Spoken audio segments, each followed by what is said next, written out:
story highlights there are ways to tell the difference between flu symptoms and those typical of a cold. Prevention is key, especially for groups that may be particularly susceptible. CNN during this fierce and deadly flu season, it's important to recognize the symptoms that will tell you whether you have the nasty infection, or just a common cold.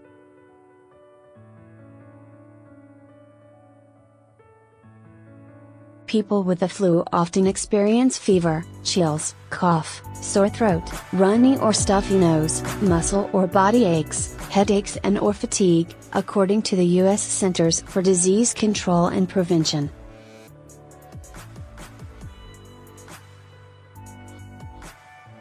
Some, more commonly children, may also have vomiting and/or diarrhea.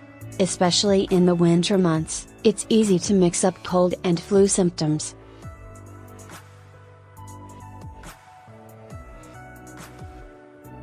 Flu or cold? According to Dr. Rachael Lee, assistant professor in the University of Alabama-Birmingham's Division of Infectious Diseases, there are certain ways to tell the difference.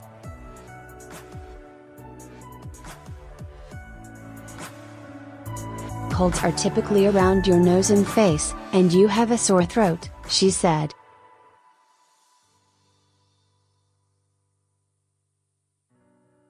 Read MoreFlu slams schools, shuttering. Some your symptoms are more gradual in onset, and you may have a low-grade fever but not high fevers.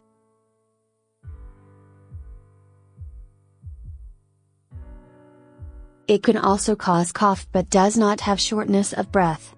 As for the flu, it is pretty much all of a sudden. You will have fevers, body aches, sore throat, coughs, and then you can have other symptoms as well, such as shortness of breath.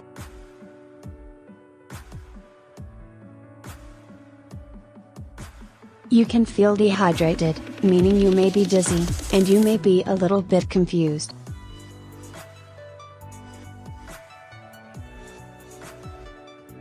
Extra precautions. Those who are at higher risk for developing flu-related complications should take extra precautions when they feel symptoms coming on.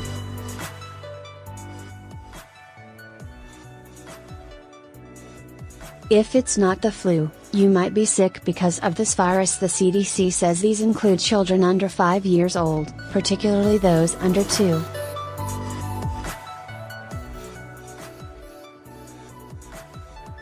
Also at high risk are adults 65 and older, pregnant women, residents of long-term care facilities and people with medical conditions including weakened immune systems, asthma, heart disease and diabetes.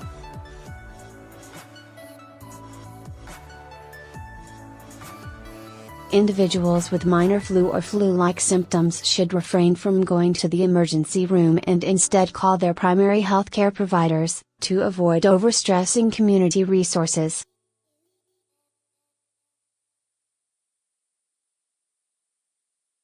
Be prepared to wait for all patients. First and foremost, you should call your healthcare provider, because you may be able to get the antiviral medication, Tamiflu, and the earlier you get Tamiflu, the more likely your symptoms will go away faster, Lee said.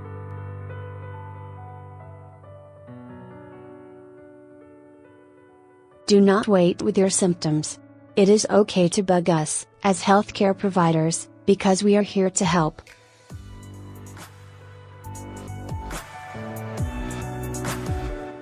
Those who do need to visit an emergency department, however, should be prepared for a long wait time.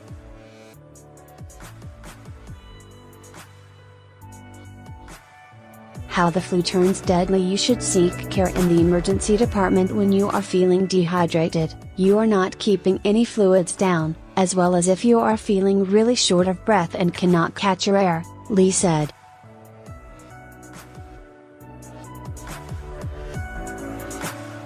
Dr. Bernard Camins, also an associate professor in the Division of Infectious Diseases, said flu prevention should be the focus for the public.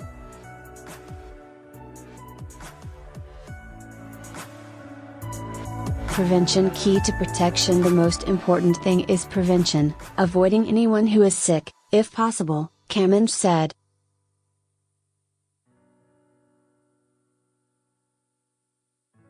This includes avoiding public areas where they could get infected, staying away from family or friends who may be sick, and not allowing sick individuals into their homes.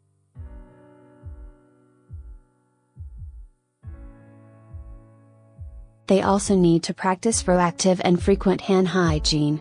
Prevention is the key.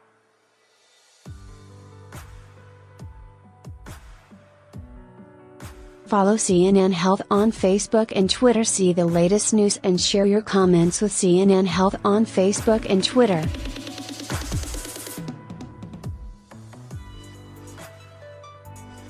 To protect yourself and your loved ones from getting the flu in the first place, the University of Alabama-Birmingham suggests that you get the flu vaccine if you are 6 months or older. Cover your coughs and sneezes, and wash your hands frequently.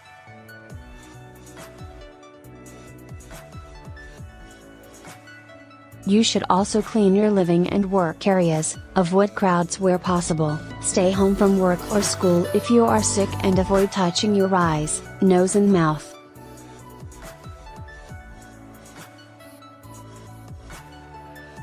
According to Lee, the vast majority of people who get dressed and drink fluids and take Tamiflu